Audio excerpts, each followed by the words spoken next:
Hey everybody, welcome to my channel. I thought I would do something a bit different this time. I usually just post my arrangements once they're done, but this time I thought I would bring you along the process and sort of show you how it's done.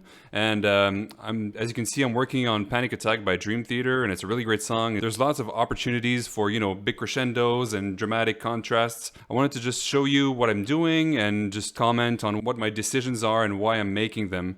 Unfortunately, I filmed the whole thing for like an hour and then I realized that the audio wasn't recording, so I'm just sort of going back and talking about the work that I did. So let's just dive right into it. So let's just start by listening to it and then I'm going to comment on what I did.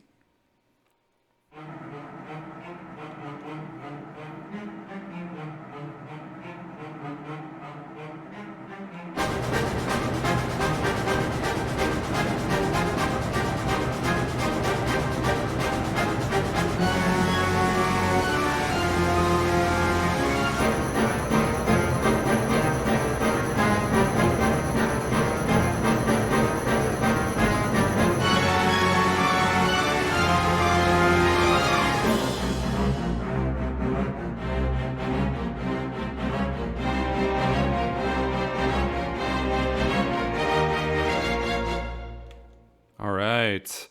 So that sounds pretty good, I think. The entire song is based on this riff here that starts out in the bass and the other instruments pick it up with a slight variation. And it's basically groups of threes and twos. So 1, 2, 3, 1, 2, 3, 1, 2, 3, 1, 2, 3, and then 1, 2, 1, 2.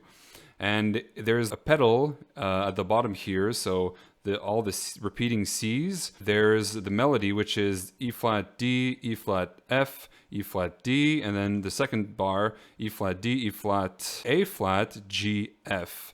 So you're going to see this a lot. And here we're actually quite lucky because the cello's lowest open string is a C, so that makes it a bit easier. I mean, this is still really hard, and I think in an orchestral setting, you would have a bad time trying to have everyone super synced up to this because it's fast and there's a lot of tremolos going on at the same time. But for a solo bass, this is quite playable. I mean, you've heard him play it.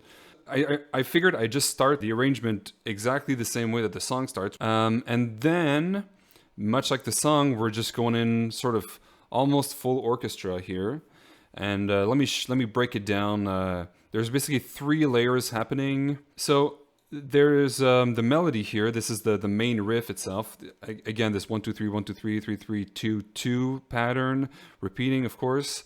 And I decided to have it in 3 octaves because it's really like the meat and potatoes of this riff. So I want the audience to hear it quite well.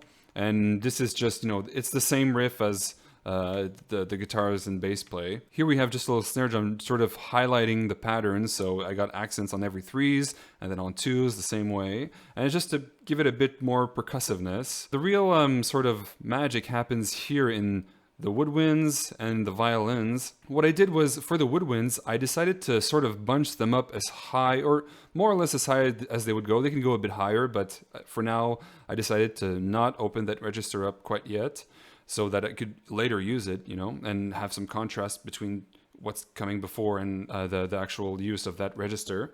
So I'm bunching up the flutes as high as, pretty high, the oboes right next to them. There's some overlap with the clarinets. As you can see, this the top line of the clarinets is the same as the bottom line of the oboes. This is just because if I go too low, then we're not going to hear the clarinets as much. It's not going to be as efficient as it could be. The bassoons here are sort of going to be drowned out, but I'm including them, just might as well, because it's pretty much the whole orchestra is playing, so why not have them here? Again, the horns here, it's a similar idea. We're just, with all these instruments, we're highlighting the pattern. And the brass in mid-range, I don't want them too high because I don't want to pierce through the texture. I want it to be homogeneous, so mid-range for everybody. Trombones can be, a bit higher, but not all that much. And the idea here is to have as many common tones as possible between the chords. So when you have voices that move from one note to another when they're moving chords, your ear picks up on that. And so if you have just voices, for example, this top horn just sort of not moving almost at all, there's like just one half step here, and then it's just G's and this A flat. then your ear doesn't pick up on it as much. It hears mostly change, so this makes it so that it sort of blends in much more with the rest of the texture, and that's what you want here. And of course, I'm highlighting the bass sort of melody that sticks out from the pedal with pretty much every section. So here the horns have this bum bum bum bum bum bum bum bum bum bum bum bum, and then the trombones have it sort of here. It's not quite the same, but it doesn't really matter because the basses are really what are doing the brunt of the work here. Here I have the violins not divided, and this works quite well because there's an open G string, so it's going to have a lot more weight. Open strings sound louder. Here, usually you would avoid double stops for violins that are a fifth apart, but here it doesn't matter because they're both open strings, so it's quite easy to play. And yeah, there's very little movement again, as much as possible. And you want to play very loud, so it's really easy to just pluck your fingers at one position and play as loud as you can. So this is it for this section. Now there's these two bars here that I really like that sort of contrast the original idea, and it works really well in the song, and I wanted to sort of highlight that as well. So let me break it down again. What we have here in the bass is this G flat to D to F to D flat pattern, and since it's not super melodic, it's sort of like a rhythm guitar as you would typically see on a metal song.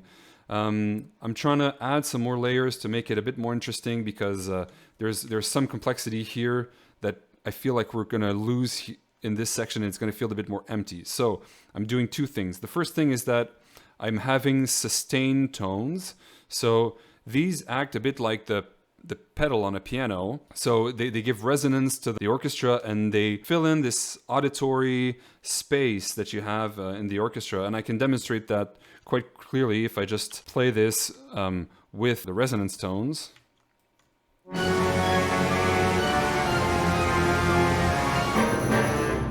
Okay, now if I remove them and I play it again,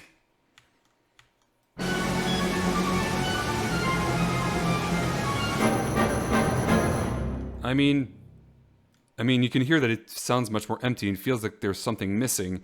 And so really, this really helps beef up the sound and make it feel more full. And the third thing that I'm doing is just adding these little arpeggios here.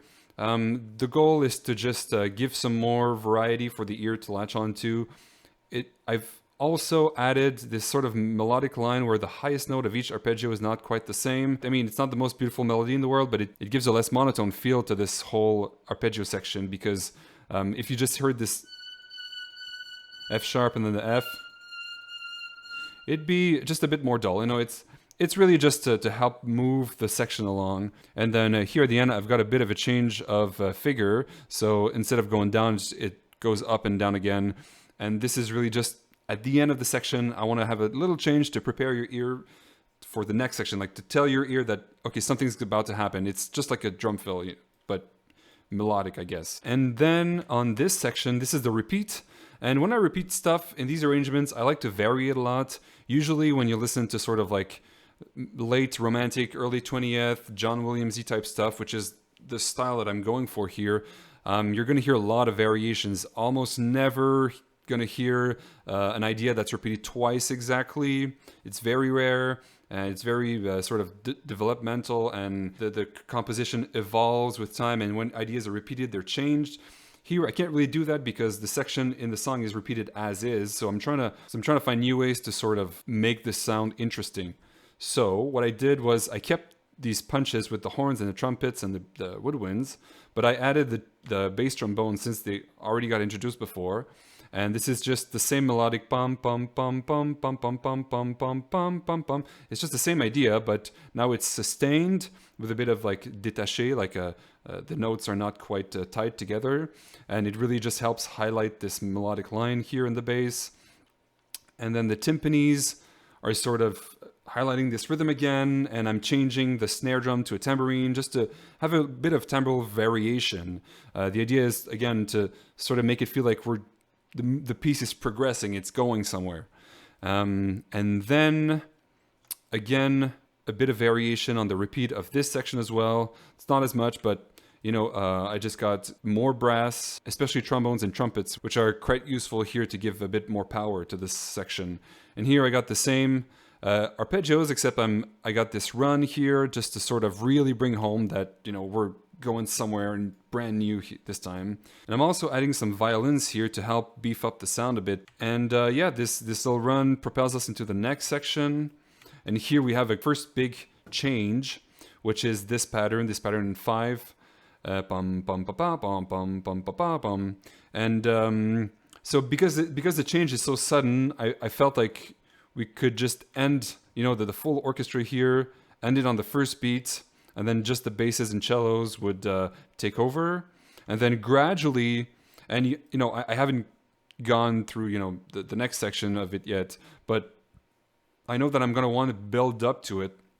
So what I did was I'm adding more and more instruments as layers, and I'm gonna add more. When I'm finished with the other section, I'm gonna know what the intensity that I need to target is. Then I can scale this crescendo to make it more gradual and to make it fit. You just listen to it a couple of times and you figure out like how intense everything has to be at every moment. So this pretty much covers it. If you're interested in seeing more, please let me know in the comments, and I really hope you have a great day, and thank you for watching.